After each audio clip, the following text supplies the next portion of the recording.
Welcome back to Supercar Secrets, brought to you by supercarsmonaco.com. Just before lockdown, I caught up with our resident classic and supercar expert, Iain Tyrrell, to pick his brains on more than 30 years of experience. A lot of his time is spent searching for cars on behalf of collectors. So I asked him what's the most complicated, difficult transaction he's ever been involved in. If I tell you it involves a private bank, a Caribbean golf course, and some deadly spiders, you'll know how complex this transaction became. Let Iain tell you the full story. Now, Iain, we've talked about expensive cars, we've talked about rare cars, but what's the most difficult search you've had to undertake on behalf of a client? Well, I do remember years ago, I was fortunate enough to have some friends who had a property in Barbados, and we went on holiday there, and with a certain inevitability we ended up at the car museum on Barbados, which is owned by a private guy. It's his collection. Oh, wow. As is often the case, actually. And my friend said, oh, Iain likes Italian cars, you know, Ferraris, things like that. And he said, oh, well, there's one Ferrari on the island. This was many years ago. And he said, I mean, the Bajans are very, very friendly people. You know, he said, would you like me to introduce you to the owner? So we said, yes, great. Why not? So it turned out to be a native Bajan chap, very down to earth. He was a mariner. He, you know, used to, he was involved with boats, offshore boats and things like that. And we met him, and it turned out this car was stuck in a 20-foot container in the middle of the Royal Westmoreland Golf Club on Barbados, which is a very prestigious golf club. And you know, you've got those sort of screens around golf clubs that hide bins and things like, you know what I mean? There's just, it's all very, very, like a theme park, it's all very, very cleverly done. But nevertheless, there was this container. So he said, you know, I'll come and pick you up, I'll take you to have a look at the car. Very, very kind. So we did that. And lo and behold, he opened the door, and here was a very, very early Ferrari Dino 246 GT, the only Ferrari on Barbados. So, and it was in a pretty awful state, but it was more or less complete. So we kept in touch. I tried to buy the car on numerous occasions, and he wasn't having it. But in the meantime, the cars were going up and up and up in value. I mean, Dino's ascended enormously. I remember they changed hands in the early 80s, second hand, for sort of £6,000. And now a restored one is $250, depending on the model, exactly. So he was doing the right thing, actually, but eventually he relented. And it was all very complicated. I had to go over there to supervise the deal. I mean, one has to go to Barbados. Of course you have to. It was a terrible job. Yes, someone had to do it. Exactly. But tell me, why was a Ferrari Dino in a wooden container at a golf club? Okay. So he was the groundsman for the Royal Westmoreland Golf Club. That was the link. Okay. And the car went over there. It was a 1970 Dino, which is quite important in Ferrari Dino circles because it means it's a Series 1, which is a very unusual car.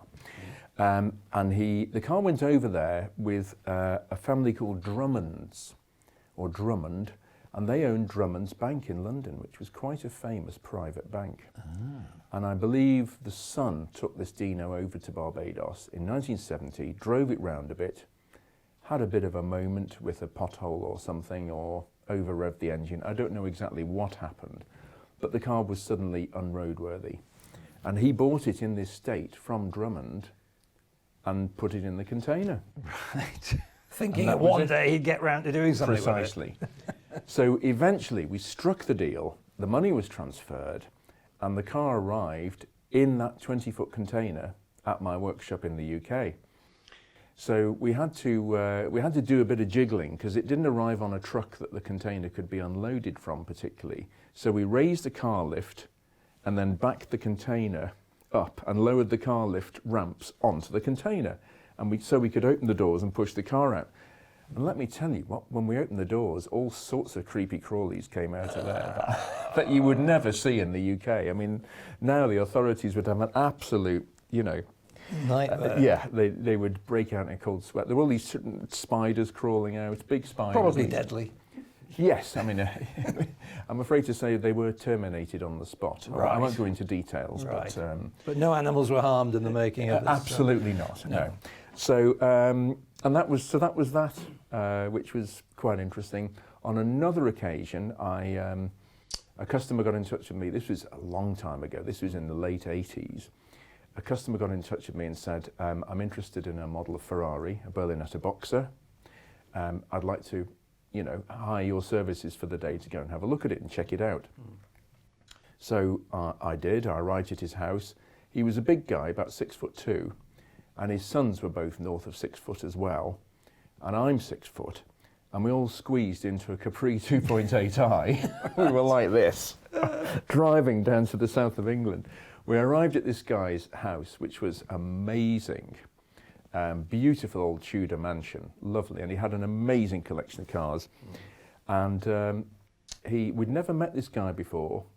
And he said to us, we shook hands. I vetted the car, said it's good to buy. We shook hands, and he said, right, I'm off out now. There's the kettle. And this was in the days when cash was king, and it was 40 odd £1,000 in cash. He said, just leave the cash on the kitchen table, pull the door behind you, and have a nice journey. And these 4 guys arrived at his house, strangers. Wow. And that's exactly what we did. Fantastic. So he's either an extremely good judge of character, or he's got friends in high and low places. Yeah. He would know where you lived if he needed to. Yeah. But it was a very, very bizarre situation, really. Fantastic. So coming back to the Dino, when you got it out the box and you'd killed all the deadly spiders, what sort of state was it in, and how much work did you have to do on it? Well,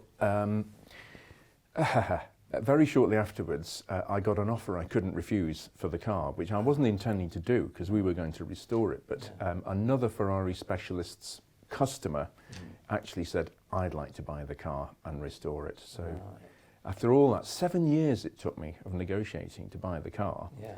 And then it was with me a very short space of time only, unfortunately. One of the funny things I've discovered about the classic car world is there almost seems to be a premium attached to sort of barn-find cars that are in terrible condition but haven't been restored yet. Why is that? Absolutely. It's actually more extreme than that. For barn find, read sanity goes out the window, really. People can pay as much for a barn find car as they can for a fully restored car. It's the originality thing again. More often than not, a barn find car is quite original in specification and whatnot, and the basic core, the original engine's probably there, things like that. Not always, but I think it's because people think they can put their stamp on it. They can say, okay, I can restore this car, and I can bring it back to life, and it will be my pet project. Wow.